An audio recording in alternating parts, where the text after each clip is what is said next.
My name is Arjun. My whole job is about solving complex problems. I'm an engineer. But for the longest time, the one system I just could not debug was a simple conversation with my wife. This is the story of how a truly disastrous dinner forced me to develop a protocol for giving feedback that, actually helps. So let's just drop right into the moment. Picture this. I am sitting alone at the dinner table. My wife, Priya, is upset in the other room. The silence is thick, and it's all because of this plate of chicken curry.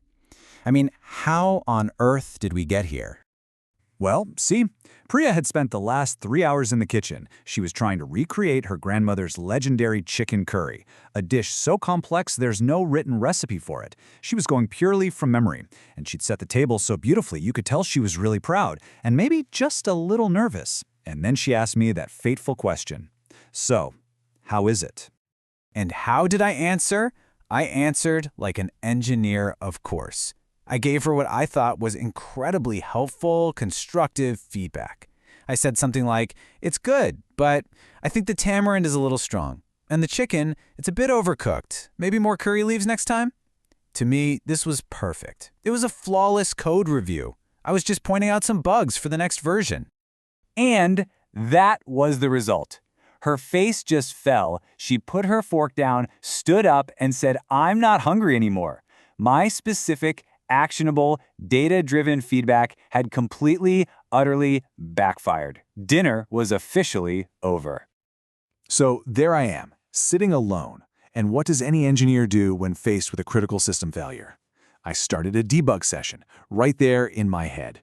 I had to find the bug in our communication. What went so wrong? And check this out. This is how my brain broke it down. The input was a clear question. How is it?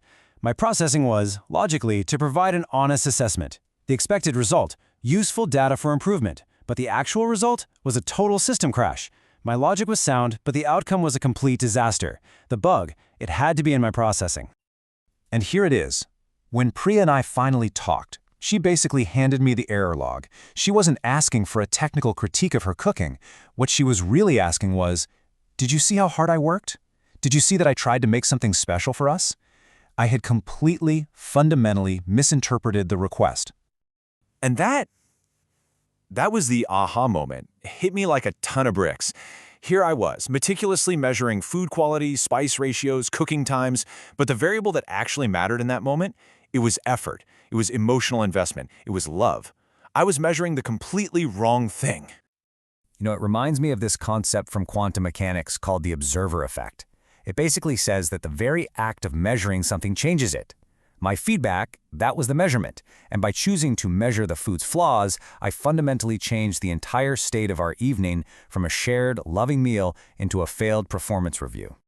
And that's what it all boiled down to. This says it perfectly. That dinner wasn't a product to be reviewed, it was a gift. It was 3 hours of Priya's time and her love. And I treated it like a piece of buggy code, just marking it up with corrections instead of accepting it with gratitude.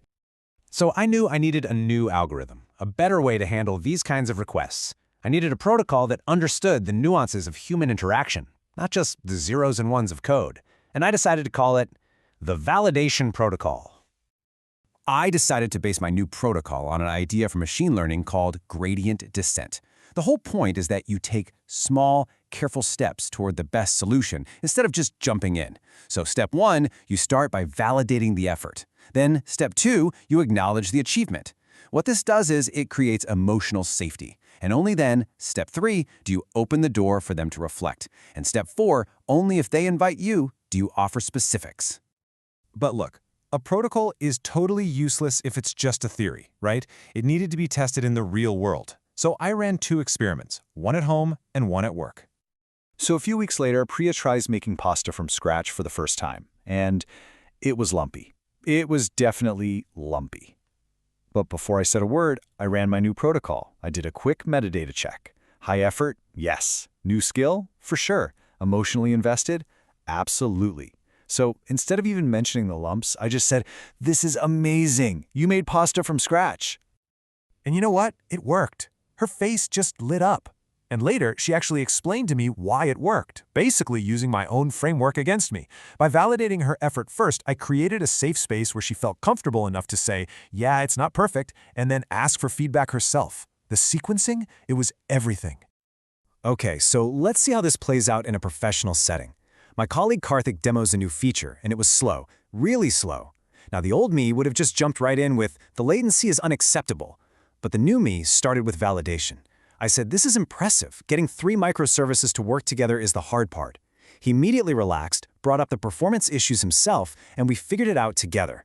The protocol turned what could have been a critique into a collaboration. But this new approach, it actually created a bit of a philosophical problem for me. I mean, was I being dishonest? The pasta was lumpy. The system was slow. By not leading with those facts, was I just hiding the truth?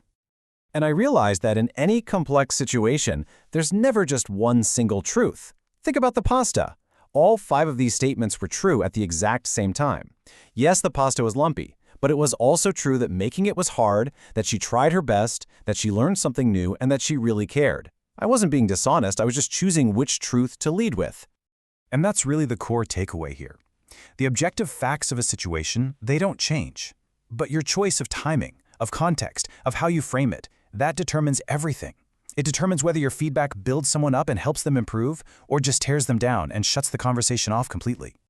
So, about 3 months later, Priya made the chicken curry again.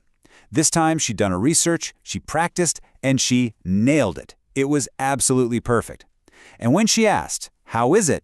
I knew the context was different. She was looking for confirmation, so I told her the absolute truth. You got it. This is perfect. And we could share that moment of celebration only because we had built a foundation of trust. So, I'll leave you with this question.